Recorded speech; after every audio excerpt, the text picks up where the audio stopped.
Hello ನಮಸ್ಕಾರ. ನಾನು ನಿಮ್ಮ ಸ್ಪರ್ಶಾಗೌಡ. ಯಾರೆಲ್ಲ ಇನ್ನು ಕಾಮನಬಿಲ್ಲು ಕಥಾಗುಚ್ಛ ಯೂಟ್ಯೂಬ್ ಚಾನಲ್ಗೆ ಸಬ್ಸ್ಕ್ರೈಬ್ ಆಗಿಲ್ಲೋ ಕೂಡಲೇ ಸಬ್ಸ್ಕ್ರೈಬ್ ಆಗಿ.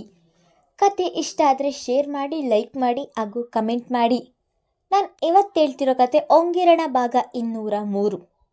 ಸಾಗರ್ ಕಾರನ್ನು ಕಶ್ಯಪ್ ಮ್ಯಾನ್ಷನ್ ಬಳಿ ತಂದು ನಿಲ್ಲಿಸಿದ್ದನು. ಗೇಟಿನ ಬಲಭಾಗದಲ್ಲಿ ಕಶ್ಯಪ್ ಮ್ಯಾನ್ಷನ್ ಎಂದು ಕೆತ್ತನೆಯ ರೀತಿ ಬರೆದು ಅಂಟಿಸಲಾಗಿತ್ತು. ಅದನ್ನು ನೋಡಿ ಕಣ್ಣುಗಳನ್ನು ಅರಳಿಸಿದವಳಿಗೆ ಹೊರಗಿನಿಂದಲೇ ಆ ಮನೆಯನ್ನು ನೋಡಿ ಭಯ ಆವರಿಸಿತು. ತಮ್ಮ ಮನೆಯೇ ದೊಡ್ಡದು ಎಂದು ತಿಳಿದರೆ ಇದು ಅದಕ್ಕಿಂತ ದೊಡ್ಡ ಮನೆ, ಅದರ ಒಳಗೆ ಹೋಗುವುದು ಎಂದು ಅದಾಗಲೇ ಭಯ ಶುರುವಾಯಿತು. ಅನತಿ, ಅಲ್ಲಿಯೇ ಯಾಕೆ ನಿಂತೆ, ಬಾ ಎಂದರೆ ಅವನ ರಟ್ಟೆ ಹಿಡಿದು ಅವನಿಗೆ ಒತ್ತಿ ನಿಂತವಳು. ಸಾಗರ್, ನಿನ್ನ ಅಪ್ಪ ಅಮ್ಮ ಏನು ತಿಳಿಯುವುದಿಲ್ಲವಾ? ಇಷ್ಟರವರೆಗೂ ಯೋಚಿಸಿದವಳು ಈಗ ಅವನ ತಂದೆ ತಾಯಿಯ ಬಗ್ಗೆ ಕೇಳುತ್ತಿದ್ದಳು.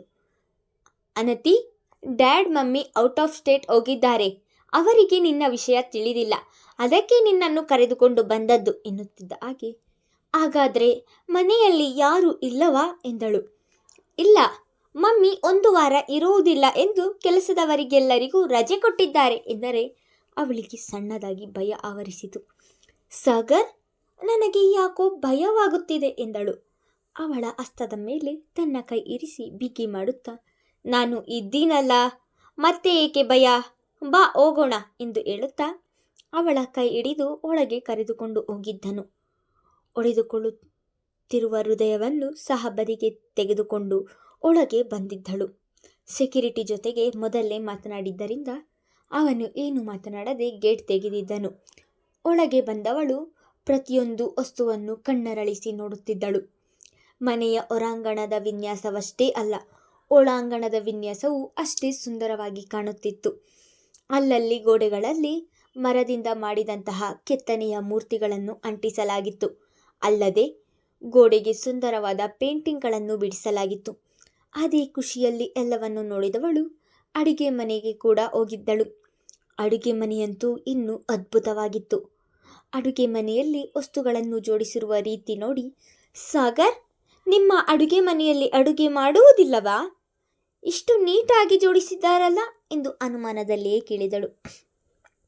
ಆಗಲೇ ಹೇಳಿದೆನಲ್ಲ ಅನತಿ, ಮಾಮ್ 1 ವಾರ ಬರುವುದಿಲ್ಲ ಎಂದು ಎಲ್ಲವನ್ನು ಕ್ಲೀನ್ ಮಾಡಿಸಿ ಹೋಗಿದ್ದಾರೆ ಎಂದನು. ಒಟ್ಟಿನಲ್ಲಿ ಮೊದಲೇ ಉತ್ತರವನ್ನು ರೆಡಿ ಮಾಡಿಕೊಂಡಿದ್ದಾನೆ.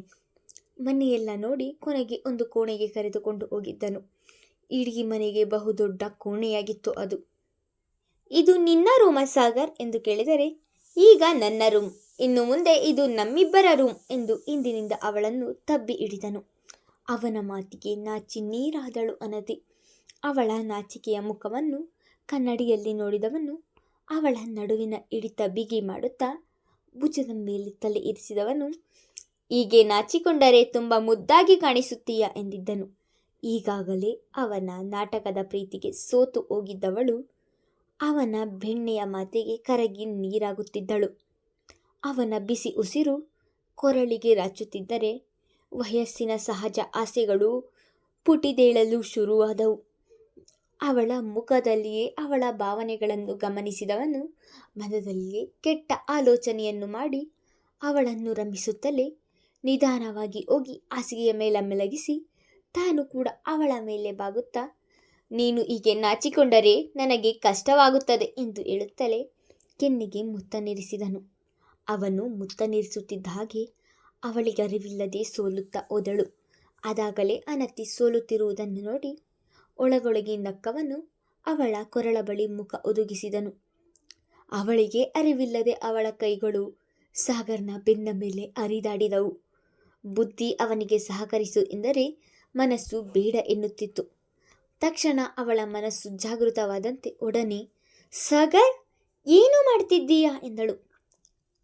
ಹೇಗಿದ್ದರೂ ನಾವು ಮುಂದೆ ಮದುವೆ ಆಗುವವರಲ್ಲವಾ, ಪ್ಲೀಸ್ ಕೋಆಪರೇಟ್ ಎಂದು ಹೇಳುತ್ತಾ ಅವಳ ತುಟಿಗೆ ಚುಂಬಿಸಲು ತುಟಿಯ ಬಳಿ ತುಟಿ ತಂದ ತಕ್ಷಣ ಕೈ ಅಡ್ಡ ಇರಿಸಿದವಳು, ನೋ ಎಂದು ಚೀರುತ್ತಾ ಅವನನ್ನು ಹಿಂದೆ ತಳ್ಳಿ ಎದ್ದು ನಿಂತಳು.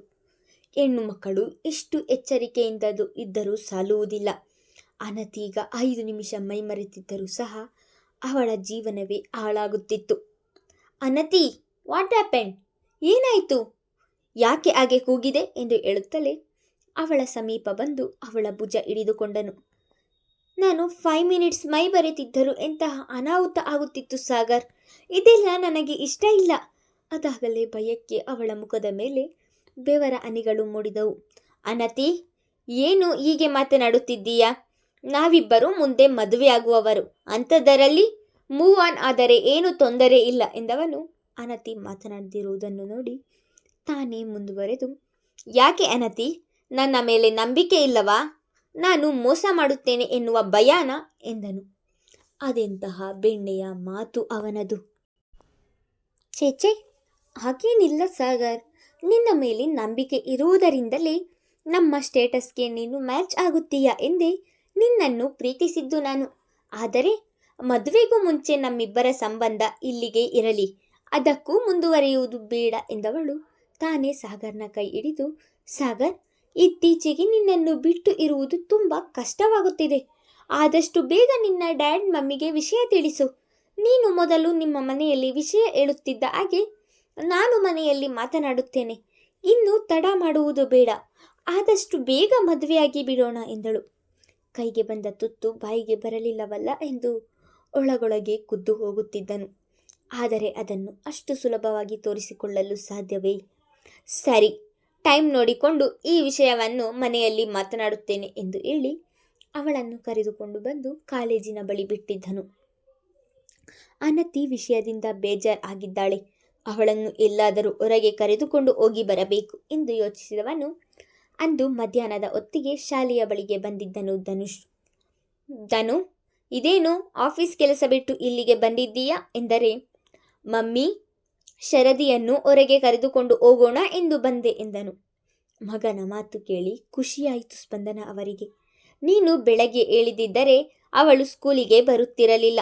ಸರಿ, ಕರೆದುಕೊಂಡು ಹೋಗು ಎಂದರು. ಎಷ್ಟೇ ಆದರೂ ಮಗ ಖುಷಿಯಾಗಿ ಇರಲಿ ಎಂದು ಬಯಸುವವರು ಅವರು. ತಾಯಿಗೆ ಹೇಳಿ ಅವರ ಕೋಣೆಯಿಂದ ಹೊರಬಂದವನು ಶರದಿ ತರಗತಿಯಿಂದ ಹೊರಬರುವುದನ್ನು ಕಾಯುತ್ತಾ ನಿಂತಿದ್ದನು. ಕೊನೆಗೂ ಅವಳು ಹೊರಬರುತ್ತಿದ್ದ ಹಾಗೆ ಅವಳ ಬಳಿಗೆ ಹೋಗಿ, ಶರದಿ, ಬಾ ಹೋಗೋಣ ಎಂದನು. ಎಲ್ಲಿಗೆ ಎಂದು ಆಶ್ಚರ್ಯದಲ್ಲಿಯೇ ಕೇಳಿದಳು. ಎಲ್ಲಿಗೆ ಎಂದು ಕೇಳಬಾರದು, ಸುಮ್ಮನೆ ಬಾ ಎಂದರೆ, ಇರು, ಅತ್ತೆಗೆ ಹೇಳಿ ಎನ್ನುತ್ತಿದ್ದ ಹಾಗೆ ಅರ್ಧಕ್ಕೆ ಅವಳ ಮಾತನ್ನು ತಡೆದವನು, ನಿಮ್ಮತ್ತೆಗೆ ಆಗಲೇ ನಾನು ಹೇಳಿಯಾಗಿದೆ ಬಾ ಎಂದರೆ, ಏನು, ನಮ್ಮ ಅತ್ತೇನಾ? ಕಣ್ಣು ದಪ್ಪ ಮಾಡಿ ಕೇಳಿದವಳು. ಅವರು ನಿನಗೆ ಏನಾಗಬೇಕು ಎಂದು ನಗುತ್ತಲೇ ಕೇಳಿದಳು. ಅವರು ನನಗೆ ಮಮ್ಮಿ ಆದ ಮೇಲೆ ನಿನಗೆ ಅತ್ತೆಯಾಗಿದ್ದು, ಈಗ ಬರ್ತೀಯೋ ಇಲ್ಲವೋ ಎಂದರೆ, 2 ಮಿನಿಟ್ಸ್, ಬ್ಯಾಗ್ ತಗೊಂಡು ಬರ್ತೀನಿ ಎಂದವಳು ಸ್ಟಾಫ್ ರೂಮಿನಲ್ಲಿ ಇರಿಸಿದ್ದ ತನ್ನ ಬ್ಯಾಗ್ ಹಿಡಿದು ಬಂದಿದ್ದಳು. ಧನು, ನಾವು ಈಗ ಎಲ್ಲಿಗೆ ಹೋಗ್ತಿದ್ದೀವಿ?